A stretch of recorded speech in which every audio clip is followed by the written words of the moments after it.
Wow!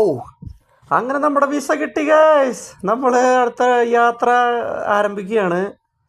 നമ്മൾ ദുബായിലേക്കാണ് പോകുന്നത് ഇപ്രാവശ്യം. ദുബായ് ട്രിപ്പിനാണ് നമ്മൾ ഇപ്രാവശ്യം ചൂസ് ചെയ്തേക്കുന്ന സ്ഥലം. അങ്ങനെ കൊച്ചി ടു ദുബായ്, കമാൺ! അങ്ങനെ കൊച്ചി എയർപോർട്ടിൻ്റെ ഉള്ളിൽ കയറിയിട്ടാണ് ബോർഡിംഗ് പാസ്സൊക്കെ കിട്ടി നമുക്ക് ഒരു ബീർ കുടിക്കാമെന്ന് വിചാരിച്ചു ഐറിഷ് ഹൗസിൽ നിന്ന്. അതെൻ്റെ ഫേവററ്റ് സ്പോട്ടാട്ടോ. ഞാൻ എപ്പോൾ വരുമ്പോൾ ഇവിടെ നിന്ന് ഒരു ബീർ കുടിച്ചിട്ടാണ് വരാറ്. അത് അധികം ആർക്കും അറിയില്ല. നല്ല ഉള്ളിൽ ആ ലോഞ്ചിൻ്റെ സൈഡിലൊക്കെയാണ് ഈ ബീർ കൗണ്ടർ ഇരിക്കുന്നത്. നല്ലൊരു ബീറാണ്. 1200 റുപ്പീസ് മേടിച്ചവർ എൻ്റെ നിന്ന്. കുഴപ്പമില്ല, നല്ലൊരു ബീറാണ്. ഇടയ്ക്ക് യാത്രകൾക്ക് ഒരു ബീർ അടിക്കൽ എനിക്കുണ്ടല്ലോ. വാവ്, നല്ലൊരു എയർപോർട്ടാട്ടാ. അതിവിശാലമായ ഒരു എയർപോർട്ട് തന്നെയാണ് നമ്മുടെ കൊച്ചി. വാവ്, നൈസ് എയർപോർട്ട്. ഒരുപാട് യാത്രക്കാരൊക്കെ ഉണ്ട് കേട്ടോ ഇവിടെ. മാത്രമൊന്നുമല്ല, നമ്മളിപ്പോൾ ഒരു എയർ ഇന്ത്യയിലാണ് നമ്മൾ പോകാൻ ഉദ്ദേശിക്കുന്നത്. എയർ ഇന്ത്യയുടെ ഫ്ലൈറ്റിൽ അവരിപ്പോൾ ബോർഡിംഗ് പാസ്സൊക്കെ ഇങ്ങനെ സ്കാൻ ചെയ്യണമെന്നാണ് പറയുന്നത്. അവരിവിടെ കൊണ്ടുവന്നിട്ട് ഇപ്പോൾ ഒരു പുതിയ സിസ്റ്റം അലോട്ട്മെൻറ്റ് ചെയ്ത് തന്നിട്ടുണ്ട് കേട്ടോ. എല്ലാ എയർപോർട്ടുകളിലും തോന്നും ഇത്. അങ്ങനെ സ്കാനൊക്കെ ചെയ്തു നമ്മൾ ഫ്ലൈറ്റിൻ്റെ ഉള്ളിൽ കയറി. നല്ലൊരു സീറ്റിംഗ് ആട്ടോ. എയർ ഇന്ത്യയൊക്കെ എല്ലാവരും ചൂസ് ചെയ്തു. അധികം പൈസയൊന്നും ഇല്ല. കൊച്ചി ദുബായിക്ക് ആകെ വന്നത് ഇന്ത്യൻ മണിയിൽ 9000 റുപ്പീസാണ് ആകെ വന്നത്, കൊച്ചിയിൽ നിന്ന് ദുബായ് വരെ. ഒരു നല്ല വെൽക്കം ചെയ്യുന്ന സ്റ്റാഫൊക്കെ ഉണ്ട്. നല്ല സ്റ്റാഫാണ്, ഗുഡ് സ്റ്റാഫ്. ഓക്കെ, എല്ലാവരും വരിക ഈ ദുബായിലേക്ക്. അങ്ങനെ ഞങ്ങൾ ടേക്ക് ഓഫ് ചെയ്യാറായി. നമ്മുടെ ഫ്ലൈറ്റ് റണ്ണിങ് ആയി തുടങ്ങിയിട്ടാണ് കേസ്. അല്ല, ഇത് വന്നാണ് ഞാനിപ്പോൾ ചിലപ്പോൾ ഒന്ന് കട്ടാവും. ഇനിയിപ്പോൾ നമ്മൾ ലാൻഡ് ചെയ്യുന്നത് നേരെ ദുബായ് എയർപോർട്ടിലാണ് കേട്ടോ. നല്ലൊരു യാത്രയാണ്, നല്ലൊരു ഫ്ലൈറ്റ് തന്നെയാണ്. എയർ ഇന്ത്യ എല്ലാവരും ചൂസ് ചെയ്തോളാം. നമ്മളങ്ങനെ ലാൻഡ് ചെയ്തു കേട്ടോ. ദുബായ് എയർപോർട്ടിൻ്റെ ഉള്ളിലാണിത്. വാവ് വാവ്, നൈസ് നൈസ്, വാവ്! അത് ലക്ഷറി ആയിട്ടുള്ളൊരു എയർപോർട്ട് കേട്ടോ സുഹൃത്തുക്കളെ. നിങ്ങളിവിടെ വന്നിരിക്കണം. ദുബായിയുടെ പുതിയ എയർപോർട്ടാണ് കേട്ടത്. വാവ്, അതിവിശാലമായൊരു എയർപോർട്ടാണ്. ഞാൻ ജീവിതത്തിൽ ആദ്യം ഇത്രയ്ക്കും ക്ലീൻ, നീറ്റ് ആൻഡ് എയർപോർട്ട് കാണുന്നത് ദുബായിൽ വന്നിട്ടാട്ടെ. വളരെ നല്ലൊരു യാത്ര. ഈ യാത്രയുടെ പ്രത്യേകത എന്താ വെച്ചാൽ നമ്മൾ ദുബായിൽ ഒറ്റ ഹോട്ടലും എടുത്തിട്ടില്ല കേട്ടോ. ഹോട്ടലിൽ താമസിക്കാണ്ടുള്ള യാത്രയാണ്. ഇപ്പോൾ ഞങ്ങൾ മോർണിംഗിലൂടെ വന്നിറങ്ങി. നമ്മൾ അടുത്ത ഫസ്റ്റ് യാത്ര ദുബായ് മാള് കവർ ചെയ്യാമെന്നാണ് വിചാരിച്ചിട്ടാണ് നിൽക്കുന്നത്. ഇപ്പോൾ നമ്മൾ അങ്ങോട്ടുള്ള മെട്രോ കയറാനൊക്കെ പോകണം ഇവിടുന്ന് എയർപോർട്ടിൽ നിന്ന്. എല്ലായിടത്തും ഈ മെട്രോ അവൈലബിലിറ്റി ഉണ്ട് കേട്ടോ. അപ്പോൾ എല്ലാവരും ഇങ്ങനെ യാത്ര ചെയ്യാൻ പറയില്ല, എല്ലാവരും റെസ്റ്റൊക്കെ എടുത്ത് മതി ദുബായ് എയർപോർട്ടിലൊക്കെ യാത്ര ചെയ്യല്. അല്ലാണ്ട് ഇപ്പോൾ എല്ലാവർക്കും ഇപ്പോൾ എന്നെ പോലെ പറ്റിയൊന്നും വരില്ല. ഫസ്റ്റ് അല്ലെങ്കിൽ ഞങ്ങൾ ഗോൾഡ് സൂക്കാണ് ചൂസ് ചെയ്തത് ഗൈസ്. ഗോൾഡ് സൂക്കിൽ പോകാമെന്ന് വെച്ചാൽ. അപ്പോൾ അതാണ് ഇവിടെ അടുത്ത് കിടക്കുന്ന പ്ലേസ് എന്ന് പറഞ്ഞത്. അപ്പോൾ ഗോൾഡ് സൂക്കിൽ ഇത് ഭയങ്കര ധാരാളം സ്വർണ്ണ ഖനിയാട്ടോ. സ്വർണ്ണമൊക്കെ എടുക്കുന്നവർ ഇങ്ങോട്ട് വന്നാൽ മതി. നാട്ടിൽ നിന്ന് ഫ്ലൈറ്റ് എടുത്ത് വന്നാലെങ്കിൽ നഷ്ടമില്ലാതാണ്. പക്ഷേ കസ്റ്റമേഴ്സ് പഠിക്കാൻ മതിയായിരുന്നു. അപ്പോൾ അത് ചെയ്യാൻ പോകണ്ട. ഗോൾഡ് സൂക്കോട് മസ്റ്റായിട്ട് കവർ ചെയ്യണം. ഈ കാണുന്നതാണ് ഗോൾഡ് ക്രൗൺ ട്ടാ. വേൾഡിലെ 63 കിലോ ഗോൾഡ് വെച്ചിട്ടുള്ളൊരു ക്രൗണാണ്. പിന്നെ ഇതിൽ ആ ഉള്ളിലേക്ക് എന്തൊക്കെ ഡയമണ്ട് ആട്ടോ. അത് വേൾഡ് ഗിന്നസ് റെക്കോർഡിങ്ങിൽ ഇത് കിട്ടിയിട്ടുള്ള ഒരു സ്ഥലം കൂടി. ഞാൻ പറഞ്ഞപ്പോൾ അവിടുത്തെ ജ്വല്ലറിക്കാരെന്നെ ഫോട്ടോ ഒക്കെ എടുക്കാൻ നിർമ്മിച്ചു. അവരെന്നെ എൻ്റെ ക്യാമറയൊക്കെ എടുത്തരാന്ന് സമ്മതിച്ച് അവരെടുത്ത് തന്നു കേട്ടോ. എല്ലാവരും വരിക ദുബായിലേക്ക് കേട്ടോ. ഗോൾഡ് സൂക്ക് കവർ ചെയ്തോളും. അങ്ങനെയുള്ള യാത്ര ദുബായ് മാളിൻ്റെ അടുത്ത് എത്തി. അപ്പോൾ ഒരു ഡുഗാറ്റി കാറ് പോകണുണ്ട്. ഇത് അവിടുത്തെ ഒരു ഷെയ്ക്കിൻ്റെ ആണെന്നാണ് അവർ പറഞ്ഞത്. ഏതൊരു ഷെയ്ക്ക്, പിന്നെ ആരാന്ന് അറിയുന്നില്ല. ഷെയ്ക്കിനോട് ചോദിച്ചപ്പോൾ ഉള്ളിലൊക്കെ ഒന്ന് കയറട്ടെന്നൊക്കെ വെച്ചപ്പോൾ പിന്നെ വ്ളോഗറൊക്കെ ആണെങ്കിൽ അവർ ഉള്ളിലൊക്കെ കയറി ഞങ്ങൾ ഫോട്ടോസൊക്കെ എടുത്തു കേട്ടോ. അതിൻ്റെ ഉള്ളിൽ ഒരു 2 മിനിറ്റ് നേരം നമ്മൾ ഡുഗാറ്റിലൊക്കെ സ്പെൻഡ് ചെയ്തു. നല്ലൊരു മനുഷ്യനാട്ടോ. എമറാത്തിയും കൂടിയാണ് ആൾ. ഇവിടുത്തെ നല്ലൊരു കാശുകാരനായതുകൊണ്ട് നമ്മൾ പിന്നെ അധികം വലിയ മൈൻഡ് ചെയ്യാൻ പോയില്ല. കുറച്ച് ഫോട്ടോസൊക്കെ എടുത്തിട്ട് അവനെ വിട്ടു. ഭയങ്കര നല്ല വിലയുള്ള വണ്ടിയാണെന്ന് തോന്നുന്നു. എനിക്ക് അതിൻ്റെ വിലയൊന്നും അറിയില്ല എന്ന് തോന്നുന്നു. നല്ല എക്സ്പെൻസ് ഉണ്ടാവും. ഒരു ദുബായ് മാളിൽ നിന്ന് പർച്ചേസ് കഴിഞ്ഞ് പോക്കണ്. അപ്പോൾ ചോദിച്ചപ്പോൾ കുറച്ച് നേരം ഫോട്ടോസൊക്കെ എടുക്കാൻ സമ്മതിച്ചു. ഞങ്ങളിപ്പോൾ ദുബായ് മാളിൻ്റെ ഉള്ളിൽ വന്നേക്കാണ് കേട്ടോ. ദുബായ് മാള് അതിവിശാലമായൊരു സംഭവം തന്നെയാണ് കേട്ടത്. നമ്മൾ ഉദ്ദേശിച്ച പോലത്തെ ഒരു സ്ഥലമേ അല്ല. വാവ്, നമ്മൾ ദുബായ് മാളിൻ്റെ ഉള്ളിൽ കയറിയിട്ട് അതിൻ്റെ ഉള്ളിൽ ഇതൊരു ഫസ്റ്റ് ഞാൻ കയറിയതൊരു ചൈന ടൗൺ എന്ന് പറയണത്. അതിൻ്റെ ഉള്ളിൽ നല്ലൊരു മാൾ തന്നെയാണ് കേട്ടത്. അതിവിശാലമായൊരു മാൾ തന്നെയാണ്. വേൾഡിൽ തന്നെ ഏറ്റവും വലിയൊരു മാളെന്ന് തന്നെ വേണമെങ്കിൽ പറയാം. അതിവിശാലമായൊരു high luxury mall in world. ഇതിപ്പോൾ ചൈന ടൗണിൻ്റെ അടിയിൽ കൂടിയാണ് ഇപ്പോൾ പോയിക്കൊണ്ടിരിക്കുന്നത് ഞങ്ങൾ. എല്ലാവരും വരിക കേട്ടോ. ദുബായ് മാൾ ഫസ്റ്റ് കണ്ടോളൂ എല്ലാവരും. പിന്നെ ഗോൾഡ് സൂക്ക് കവർ ചെയ്യുക, ബുർജ് ഖലീഫ, അധികം പൈസയിലൊന്നുമില്ല. ഒരു 25,000 ഉണ്ടെങ്കിൽ നമുക്ക് ദുബായൊക്കെ അറൗണ്ട് കണ്ട് തിരിച്ച് നാട്ടിലേക്ക് വരാം നമുക്ക്. അതിനുള്ള സ്ഥലങ്ങളുണ്ട് ഈ ദുബായിൽ. നിങ്ങളിങ്ങനെ നഷ്ടം നോക്കണ്ട. വാ, നൈസ് പ്ലേസ്. വാ, what a beauty. It is China town. Yeah China town. ഇതിവിടെ എന്തോ it's babies area. Teddy bear everything include. Wow, that is very nice. ഇത് നല്ല ഭംഗിയുണ്ട് കേട്ടോ സുഹൃത്തുക്കൾ കാണാൻ. ഇത് പാണ്ടയുടെ ഷേപ്പിലുള്ള കരടിക്കുട്ടന്മാർ അതായത് ഇങ്ങനെ ബൊമ്മകളാണ്. അത് ആ ഡെക്കറേഷൻ ചെയ്താണ് കാണാൻ തന്നെ അതിൻ്റെ ഒരു ലുക്ക് നോക്കുക നിങ്ങൾ. എനിക്ക് അതാണ് അവിടുത്തെ വെൽ ഇഷ്ടമായത്. ഓൾമോസ്റ്റ് വളരെ നീറ്റ് ആൻഡ് ക്ലീനാണ്. ഇവിടെ പിന്നെ ഒരു ഡൈനോസറിൻ്റെ ഒരു സ്കെൽറ്റനൊക്കെ ഉണ്ടെന്ന് പറയുന്നുണ്ടായിരുന്നു. അതും കാണണം എന്നുള്ളതൊക്കെ ഉണ്ട്. അതും എന്തായാലും നിങ്ങൾ മസ്റ്റായിട്ട് കാണും. ഡൈനോസറിൻ്റെ ഒരു 150 മില്യൺ ഇയേഴ്സ് ഓൾഡ് സ്കെൽറ്റനൊക്കെ ഉണ്ടെന്ന് അവർ പറഞ്ഞായിരുന്നു ഇവിടെ. അത് അതിൻ്റെ മേളിൽ നല്ല നല്ല ലൈറ്റുകളൊക്കെ വെച്ചിട്ട് ഒരു അലങ്കരിച്ചേക്കാം കേട്ടോ. നന്നായിട്ടുണ്ട് കേട്ടോ ഈ ലൈറ്റുകൾ തന്നെ കാണാം. അതിൻ്റെ ഭംഗി നോക്കിയത്. ഇത് ജാപ്പനീസ് ടൗൺ കേട്ടോ. നേരത്തെ നമ്മൾ പോയത് ചൈനീസ് ടൗൺ. ഇത് ഈ സെക്ഷനുള്ള ജാപ്പനീസുകൾ. ഇതിൻ്റെ ഒരു വാട്ടർ ഫൗണ്ടൈനും കേട്ടോ ഈ ദുബായ് മാളിൽ. വലിയൊരു സംഭവം തന്നെയാണ്.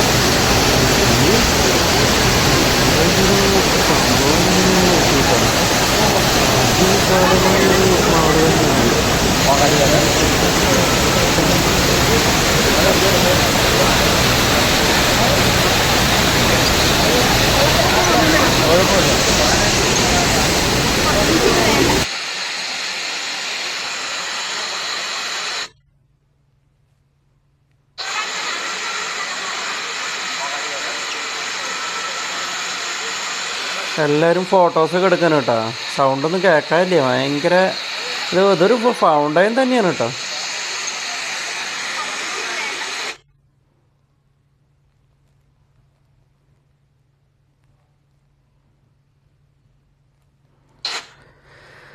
അതിവിശാലമായൊരു ഫൗണ്ടൈൻ തന്നെയാണ് കേട്ടത്.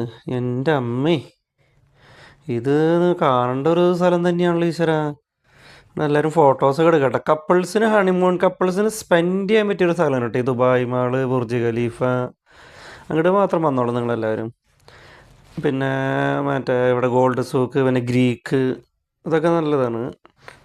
അടിപൊളി ഒരു സ്ഥലം തന്നെയാണ് കേട്ടോ. ഞാനും ഫോട്ടോസൊക്കെ കുറേ എടുത്തു. ദുബായ് മാളിൻ്റെ ഉള്ളിലൊക്കെ വന്നിട്ട് ഒരുപാട് ഇന്ത്യൻസ് തന്നെയാണ് കേട്ടോ ഇവിടുത്തെ ഏറ്റവും കൂടുതൽ പറയാനുള്ളൊരു, എക്സ്പെഷ്യലി ടൂറിസ്റ്റുകൾ. അപ്പോൾ അവിടെ നല്ലൊരു ലവ് ചിഹ്നം കണ്ട ഗൈസ്. നന്നായിൻ്റെ അല്ലേ ലവ് ചിഹ്നത്തിൻ്റെ ഒരു ഡിസൈൻ. ആൾക്കാർ അതിൻ്റെ ഉള്ളിൽ നിന്നിട്ട് ഫോട്ടോസ് എടുക്കുന്നുണ്ട്. മനോഹരമായൊരു ഫൗണ്ടൈൻ തന്നെയാണെന്ന് എനിക്ക് തോന്നുന്നു. ഇതൊക്കെ വേൾഡിൽ ഇതൊക്കെ ഒരു അത്ഭുതം തന്നെയാണ് കേട്ടോ. ഇതൊന്നും എവിടെ ഇങ്ങനെ നല്ലൊരു അതിവിശാലമായൊരു ഫൗണ്ടൈൻ അല്ല. ഇത് അക്വേറിയാണ് കേട്ടോ ഗൈസ്. ഇത് അതിൻ്റെ ഉള്ളിൽ ഷാർക്കിന് ഇട്ടുണ്ട്, അവർ ഡോൾഫിന് ഇട്ടുണ്ട്.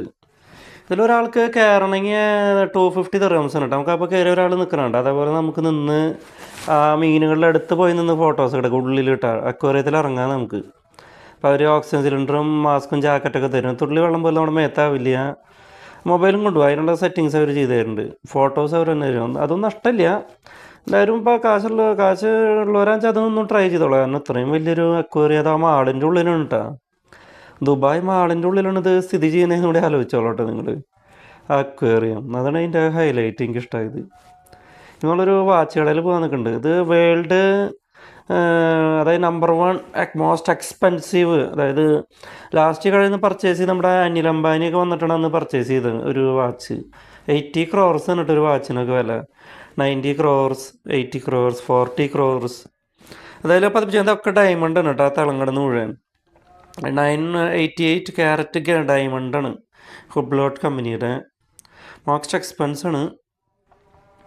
നല്ലൊരു മാൾ തന്നെയാണ് കേട്ടോ അത്. എല്ലാവരും ചൂസ് ചെയ്തോളോ. അങ്ങനെ ഇതിനാരും ഇതാക്കണ്ട. അധികം പൈസ ചിലവില്ലല്ലോ. നിങ്ങൾക്കും വരാമല്ലോ. ഇനിയിപ്പോൾ ഇവിടെ വന്നിട്ട് റൂം എടുക്കണമെന്നില്ല. എന്നെ പോലെ ഇങ്ങനെ കറങ്ങിയാലും മതി. റൂം ഞാൻ എടുത്തിട്ടില്ലല്ലോ ഇവിടെ വന്നിട്ട്. ഞങ്ങളിപ്പോൾ മെട്രോയിൽ അങ്ങോട്ട് പോയി കറക്റ്റ് 2 ദിവസം ഇവിടെ സ്പെൻഡ് ചെയ്തുള്ളൂ. ഒരു പാർക്കിൽ കിടന്നുറങ്ങി, ആരും ഒന്നും പറഞ്ഞൊന്നുമില്ല. പക്ഷെ അത് ചെയ്യണ്ട, ഇവിടെ ഫൈനാണ്. ഞാൻ പിന്നെ ഒറ്റയ്ക്ക് തന്നെ വന്നട്ടെ. ഫാമിലീസൊക്കെ പറഞ്ഞാൽ നിങ്ങളുടെ റൂം മസ്റ്റായിട്ട് എടുക്കണം. കുട്ടികളൊക്കെ ഉണ്ടെങ്കിൽ എന്തായാലും എടുത്തോളൂ. ഞങ്ങളങ്ങനെ പുറത്തേക്ക് പോകണം. മാള് ഭയങ്കര വലിയ മാളാണ്. ഇത് കണ്ട് തീരില്ല. ഒരു 2 ദിവസം വേണം ഇത് മുഴുവൻ ഒന്ന് നടന്നെത്തണമെങ്കിൽ. അപ്പോൾ ഞങ്ങൾ നെക്സ്റ്റ് മെട്രോ പിടിച്ചിട്ട് അടുത്ത ഒരു സ്ഥലത്തേക്ക് പോകാമെന്ന് വിചാരിച്ചു. ഇതിനി നെക്സ്റ്റ് നമ്മൾ സ്പോട്ട് കണ്ട് നമ്മൾ ബുർജ് ഖലീഫയും പിന്നെ ദുബായ് ഫ്രെയിം മാൾ അതൊക്കെ ഇല്ലേ, പിന്നെ അമ്യൂസ്മെൻറ്റ് പാർക്ക് അല്ല അത് സൂ കാണണം എന്നൊക്കെ ഉണ്ട് ദുബായിലെ. വാ, ഇത് നല്ലൊരു റോഡ് തന്നെയാണ് കേട്ടാ ഇവിടുത്തെ. എൻ്റെ അമ്മ 1 2 3 16 ലൈനുണ്ട് കേട്ടാ ടോട്ടൽ ഇത് എണ്ണുമ്പോൾ. അങ്ങോട്ടും ഇങ്ങോട്ടും കൂടിയിട്ട് 16 റോഡാണ് പോണത് ഗൈസ്. 16 റോഡ്, നിങ്ങൾക്കിത് ചിന്തിക്കാൻ പറ്റൂ? അതായത് ഇത് ദുബായിൽ നിന്ന് അബുദാബി വരെ പോണ കിങ് സായിദ് റോഡാണ്. അതിൻ്റെ അമ്മേ, ആ ഭംഗി നോക്ക് റോഡുകളിലും ആ കെട്ടിടങ്ങളൊക്കെ നിർമ്മിച്ചാണ് അതിൻ്റെയൊക്കെ ഒരു ഭംഗി. കെട്ടിടങ്ങളൊക്കെ വലിയ വലിയ ബാങ്കുകളും പിന്നെ ക്യാപിറ്റൽ ദുബായിയുടെ ടവറുകളൊക്കെയാണ് കേട്ടോ. എല്ലാത്തും എമറെന്ന് എഴുതി വെച്ചിട്ടുണ്ട്. അതെന്തിനാണെന്ന് എനിക്കറിയില്ല. അതായത് ഏത് കമ്പനിയുടെ ബിൽഡിംഗ് എന്ന കാരണം മനസ്സിലാവണില്ല. എല്ലാത്തും ഇപ്പോൾ ചിലതൊക്കെ ബാങ്കുകളാണ് ഇതിൽ.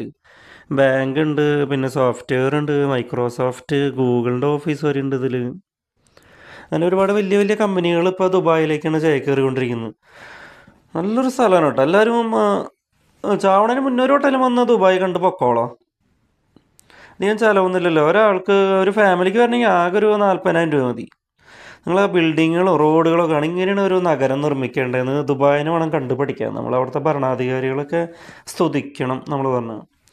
അങ്ങനെ ലക്ഷക്കണക്കിന് ആളുകളാണ് ഇവിടെ ജോലി ചെയ്യുന്നത് കേട്ടോ, അവിടെ മലയാളികളൊക്കെ ലക്ഷക്കണക്കിന്. അങ്ങനെ നമ്മൾ ബുർജ് ഖലീഫ കണ്ടു തുടങ്ങിയിട്ടാ. ഇത് നമ്മൾ മെട്രോയിലാണ് പോയിക്കൊണ്ടിരിക്കുന്നത്. ബുർജ് ഖലീഫയുടെ അടുത്തെത്തിപ്പോൾ. ഇപ്പം ഈ മുന്നിലാണ് ഇതൊരു ഹോട്ടലാണ് കേട്ടോ. ഒരു പെർ ഡേ നമുക്ക് 50 lakh കൊടുക്കണം അവിടെ നിൽക്കണമെങ്കിൽ, ഒരു റൂം കിട്ടണമെങ്കിൽ. എമറന്ന് എഴുതിയിട്ടില്ലേ അത്. നമ്മളൊരു മാളിൻ്റെ ബുർജ് ഖലീഫയുടെ സൈഡിലുള്ള ഒരു മാളിലേക്ക് എത്തിക്കുകയാണ്. അതിൻ്റെ ഉള്ളിൽ കൂടെ വേണം ഈ ബുർജ് ഖലീഫയുടെ ഉള്ളിലേക്ക് നമ്മൾ കയറാൻ. ആ, നല്ലൊരു സ്ഥലം തന്നെയാണ് കേട്ടോ ഗൈസ് ഇതൊക്കെ. അമ്മ, ഇതിൻ്റെ ഉള്ളിൽ, ഈ മാളിൻ്റെ ഉള്ളിൽ ഡോൾഫിനൊക്കെ ഉണ്ട്. ഡോൾഫിനൊക്കെ സ്ഥിതി ചെയ്യുന്നുണ്ട്. ഇതിൻ്റെ ഉള്ളിൽ ഡോൾഫിൻ അക്വേറിയാണ് കേട്ടത്. ഈ ബാക്കിൽ കാണുന്നതിൻ്റെ ഇതില്ലേ, അതിൻ്റെ ബാക്ക് സൈഡിൽ ഒരു അക്വേറിയാണത്. അപ്പോൾ അതിൻ്റെ ഉള്ളിൽ ഡോൾഫിനെ കിട്ടണം. നമുക്ക് ഡോൾഫിൻ്റെ കൂടെ നിന്ന് ഫോട്ടോസ് എടുക്കാം, എക്സ്പീരിയൻസ് ചെയ്യാക്കിണ്ട്. ആർട്ട് മ്യൂസിയം എന്നാണ് അതിന് പറയുന്നത് ദുബായ്. അതിന് ഈ മാളിൻ്റെ ഉള്ളിൽ കൂടെ നമ്മൾ ബുർജ് ഖലീഫയുടെ മേളിലേക്ക് പോകാൻ കേട്ടോ. അപ്പോൾ നമ്മൾ ബുർജ് ഖലീഫയുടെ ടോപ്പിൽ പോകണമെന്ന് ഇപ്രാവശ്യം വിചാരിച്ചിട്ടുണ്ട് എന്തായാലും. കഴിഞ്ഞ വട്ടം വന്നപ്പോൾ നമുക്കത് സാധിച്ചില്ല. അന്ന് നമ്മുടെ കയ്യിൽ അത്ര ബഡ്ജറ്റ് ഉണ്ടായിരുന്നില്ലേ. ഇത്തവണ എന്തായാലും നമ്മൾ അതിൻ്റെ ടോപ്പിൽ തന്നെ പോകണമെന്ന് വിചാരിച്ചിട്ടുണ്ട്. നല്ലൊരു മാൾ തന്നെയാണ് കേട്ടോ.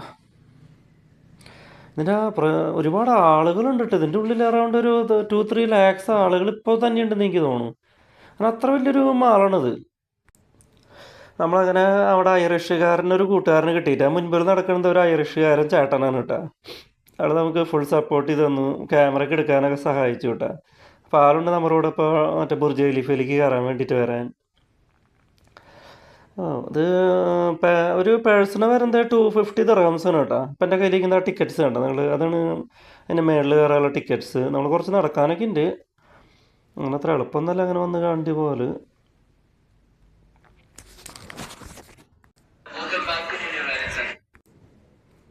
കേസ് അങ്ങനെ നമ്മൾ ബുർജ് ഖലീഫയുടെ ടോപ്പിലെത്തിയിട്ടാണ്. ഏറ്റവും മേളിലെത്തി, 125 നിലയിലെത്തി. ലിഫ്റ്റ്, ഒറ്റൊരു ലിഫ്റ്റാണ് കേട്ടോ അതിൻ്റെ പ്രത്യേകത. എൻ്റെ അമ്മോ, ഈശ്വര, ഇതൊരു സംഭവം തന്നെയാണ് കേട്ടോ. ഈശ്വര, അയ്യോ, ഇതൊരു സംഭവം തന്നെയാണ് കേട്ടോ. ഇതൊരു അത്ഭുതം തന്നെ. എൻ്റെ അമ്മേ, ഇതൊരു സംഭവം തന്നെയാണ് കേസ്. ഇത് അടിപൊളി അതിൻ്റെ എന്തായാലും. എൻ്റെ അമ്മേ, ഭയങ്കര ഒരു നഗരം തന്നെയാണ് കേട്ടോ ഇത്. ഈശ്വര, ഓ, നിങ്ങളാ ബിൽഡിങ്ങുകളൊക്കെ കാണും കേട്ടോ. എന്താ അതിൻ്റെയൊക്കെ ഒരു ഭംഗിയാണ്, ഭയങ്കര അതിൻ്റെ എന്തായാലും. ഓ, വാവ്, ഇത് സൂപ്പർ അതിൻ്റെ എന്തായാലും. ഇവിടെ നിന്നിട്ട് നമുക്കാണെങ്കിൽ ഫോട്ടോസ് എടുക്കാം കേട്ടോ. ഇത് നല്ല നല്ല ഫോട്ടോസ് കിട്ടും കേട്ടോ. എൻ്റെ അമ്മേ, പേടിയുള്ളവരൊന്നും കൊണ്ടുവരണ്ട കേട്ടാ. ഇത്ര ഹൈറ്റിലേക്ക് നമ്മൾ എത്തിക്കും, ടോപ്പിൽ. നമുക്ക് ആ നഗരങ്ങളൊക്കെ അങ്ങനെ ഇങ്ങോട്ട് കാണാം, ഫോട്ടോസൊക്കെ എടുക്കാം, വീഡിയോസൊക്കെ എടുക്കാം. ഉണ്ട് ആ പോണ കാറുകളിലതൊക്കെ ഉണ്ട്. അപ്പോൾ താഴത്തേക്ക് ഇറങ്ങിയിട്ടുള്ള ഒരു ചെറിയൊരു ഫൗണ്ടൈനെ കണ്ടു. ആ കാണുന്നതാണ് സിംഗപ്പൂർ ഹോട്ടൽ കേട്ടോ. ഒരു പെർ ഡേ ഒരു 25 lakhs കൊടുത്താൽ അവിടെ റൂം തന്നെ കിട്ടുള്ളൂ ഒരു ദിവസത്തേക്ക്. അത് ലക്ഷറി ആളുകൾ മാത്രം അതിലൊക്കെ റൂം എടുക്കുള്ളൂ. ഭയങ്കര ഒരു ഹോട്ടൽ തന്നെയാണത്, എൻ്റെ അമ്മ. അത് കണ്ടു അതിൽ അതിൽ കയറാൻ നമുക്ക് പെർമിഷൻ ഇല്ല. ഒരു ഭയങ്കര ഒരു ഹോട്ടൽ തന്നെയാണ് കേട്ടോ അത്. നമ്മളതിനെ അത് കഴിഞ്ഞ് ഇപ്പോൾ ദുബായ് ഫ്രെയിമിൻ്റെ അതിലേക്ക് വന്നേക്കുക. അതൊരു പാർക്കിലാണ് കേട്ടോ ഈ ദുബായ് ഫ്രെയിം. ഇത് നമുക്ക് പുറത്തുനിന്ന് കാണുമ്പോൾ വലിയ ഗുമ്മും തോന്നുന്നില്ല. കാരണം മേളിൽ കയറാനൊന്നും പോയില്ല. ഇത് പറയത്തക്ക ഒരു ഇതില്ല. ഇനിയിപ്പോൾ പിന്നെ ദുബായിയുടെ അത് ഒരു 50 വർഷത്തിന് ശേഷം എങ്ങനെയായിരിക്കും ദുബായ് എന്നുള്ളത് ദുബായ് മ്യൂസിയമാണ് ഈ കാണുന്നുണ്ട്, ഈ റൗണ്ടിലുള്ളത്. അതൊരു സംഭവം തന്നെ. എന്നാൽ അത് എല്ലാവരും എക്സ്പീരിയൻസ് ചെയ്തോളാം. നല്ല കാണാനുള്ളൊരു സ്ഥലം തന്നെയാണ് അത്. അത് ഞങ്ങൾക്കൊക്കെ ഇഷ്ടമായി എല്ലാവരും. അതിൻ്റെ ഉള്ളിൽ ഒരുപാട് നല്ല ഇതുകളുണ്ടാക്കി വെച്ചിട്ടുണ്ടായിരുന്നു, റോബോട്ടിക്സ്. ഞങ്ങളങ്ങനെ മെട്രോയിൽ യാത്ര പിന്നെയും പുനരാരംഭിച്ചു. അടുത്ത ഗൈസ് നമ്മളങ്ങനെ ദുബായ് മാളിൻ്റെ ഉള്ളിലേ ഈ കാണുന്നത് ഒരു ഡൈനോസറിൻ്റെ സ്കെൽറ്റൻ ആണ് കേട്ടോ.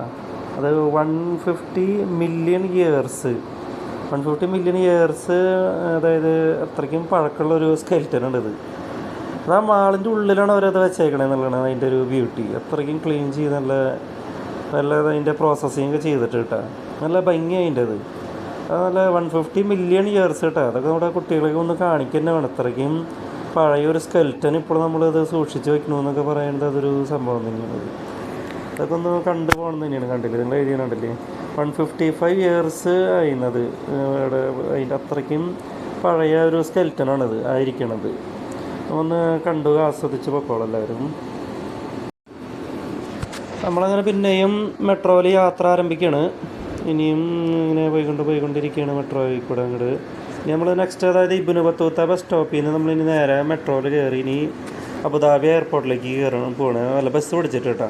ബസ് പിടിച്ച് അബുദാബി എയർപോർട്ടിൽ പോയിട്ട് തിരിച്ച് നാട്ടിലേക്ക് പോകണം. അങ്ങനെ നമ്മുടെ ദുബായ് ട്രിപ്പ് അങ്ങനെ അവസാനിക്കുകയാണ്. ബായ്. സബ്സ്ക്രൈബ് ചെയ്തോളൂ എല്ലാവരും. Thank you guys. അവിടുത്തെ ബസ്സുകളുടെ ഒരു വൃത്തി കൂടി പറയാനുണ്ടോ, അതും കൂടി പറയാൻ വേണ്ടിയിട്ട് വന്നു. എന്ത് വൃത്തി കേട്ടോ, എന്ത് നല്ല ബസ്സുകൾ. കാരണം നമ്മൾ അബുദാബി എയർപോർട്ടിലേക്ക് എടുത്തുകൊണ്ടിരിക്കുകയാണ്. നമ്മുടെ ഈവനിങ്ങിൽ നമ്മുടെ നെക്സ്റ്റ് ഫ്ലൈറ്റ് ഒരു 4 hours കൂടി ഉണ്ട്. ഇനി അവർ ഇവിടുത്തെ എയർപോർട്ട് ലോഞ്ച് യൂസ് ചെയ്യാമെന്നാണ് അവർ പറഞ്ഞത്. അപ്പോൾ ഇനിയിപ്പോൾ ഇവിടുന്ന് നാട്ടിലേക്ക് പോവാണ്. Okay bye. എല്ലാവരും സബ്സ്ക്രൈബ് ചെയ്യുക കേട്ടോ, സപ്പോർട്ട് ചെയ്യണം.